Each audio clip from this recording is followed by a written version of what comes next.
న్యాయవాదులకు ఇట్లాంటి చట్టం కావాలని ఎన్నడూ మేము కళలో కూడా అడగలేదు. ఆనాడు మహాత్మా గాంధీ న్యాయవాది, అంబేద్కర్ గారు న్యాయవాది, సర్దార్ వల్లభాయ్ పటేల్ న్యాయవాది, బాబు రాజేంద్ర ప్రసాద్ న్యాయవాది, రాజగోపాలాచారి గారు న్యాయవాది, టంగటూరు ప్రకాశం పంతులు గారు న్యాయవాది.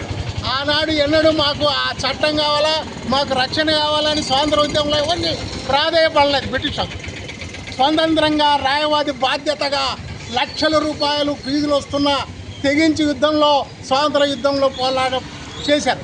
అలాంటి వాళ్ళు ఇవాళ ఎన్నడూ కళలో ఎన్నడూ మాకు చట్టం కావాలి, మాకు అన్యాయం జరగడం లేదు. బ్రిటిష్ వాళ్ళనే గడగడలాడించినటువంటి మహాత్మా గాంధీ, టంగటూరు ప్రకాశం పంతులు అలాంటి స్వాతంత్ర సమరయోధులుగా, న్యాయవాదులుగా ఈ దేశానికి అంకితం చేసి తమ జీవితాన్ని త్యాగం చేసి స్వాతంత్రం తెచ్చిపెడితే 70 సంవత్సరాల కాలంలో భారతీయ జనతా పార్టీ ఒక దుర్గంధంగా ఈ దేశంలో జాతీయ భద్రత లేదు, న్యాయవాదులకు భద్రత లేదు, జడ్జీలకు భద్రత లేదు, డాక్టర్లకు భద్రత లేదు, అధికారులకు భద్రత లేదు, డాక్టర్లకు లేదు, ఉద్యోగస్తులకు లేదు. అలాంటి భద్రతా వైఫల్యం దేశంలో కనిపిస్తూ ఉంది. ఇలాంటి పరిస్థితుల్లో మన తెలంగాణలో న్యాయవాది భార్యను, భర్తని ఇద్దరిని చంపారు. చాలామంది కర్నూలు జిల్లాలో ఇక్కడ హైకోర్టు అడ్వకేటు మన టోల్గేట్ దగ్గర వెంకటేశ్వరం చంపారు.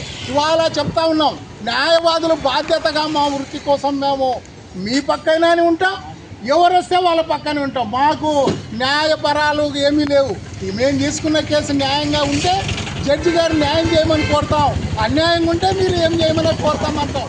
అంతేగాని న్యాయవాదులకు పార్టీ పక్షాలు కానీ, రాజకీయ నేపథ్యం కానీ ఏదీ లేదు. ఏ కేసులైనా పాల్గొంటాం. రేపు కేసు కదా, దొంగతనం కేసు కదా, మాకెందుకు బాబు రేపు కేసు, దొంగతనం అది కేసుగానే చూస్తాం తప్ప దాంట్లో ఏం జరిగిందని మాకు తెలియదు.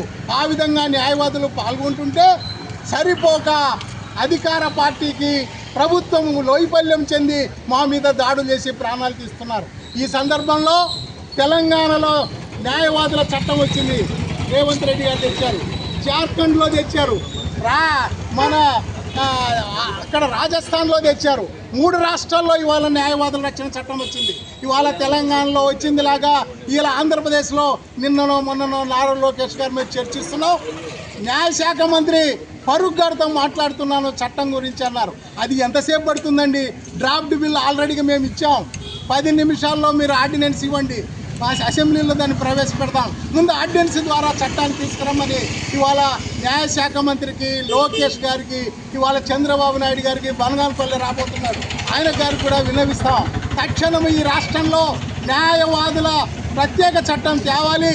న్యాయవాదుల మీద చేస్తే ప్రాణం పోయేటట్లు శిక్ష ఉండాలని కోరుకుంటూ ఆ చట్టం కోసం ఇవాళ మా మిత్రులు చెప్పారు, చంద్రబాబు మా ప్రెసిడెంట్ ఈ ఫైలింగ్ తెచ్చారు. ఈ ఫైలింగ్ ఎవరికని అది పేద ప్రజల కోసం నిలబడుతుంటే వాడు ఈ ఫైలింగ్ చేయాలంట, స్కాన్ తేవాలంట. ఏది బ్రిటిష్ వాడు కూడా ఇంట్లో దుర్మార్గం రూల్స్ తేలేదండి. ఏనాడు తెల్లదొరల పాలన నశించాలన్నా ఎన్నడూ ఇలాంటి దుర్మార్గమైన సంకేతాలు రాలేదు, ఆ షరతులు రాలేదు.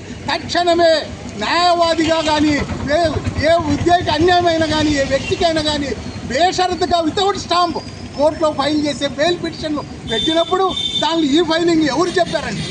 ఇది ఎక్కడో ఇవాళ చెప్తా ఉన్నాం, రాజకీయ పార్టీలో ఎక్కడో అలసత్వంతో వస్తాం. ఇవాళ మేము చెప్తా ఉన్నాం, ఇలాంటి దుర్మార్గపు ఈ ఫైలింగ్ రద్దు చేయాలి. వెంటనే న్యాయవాదుల చట్టం తేవాలి.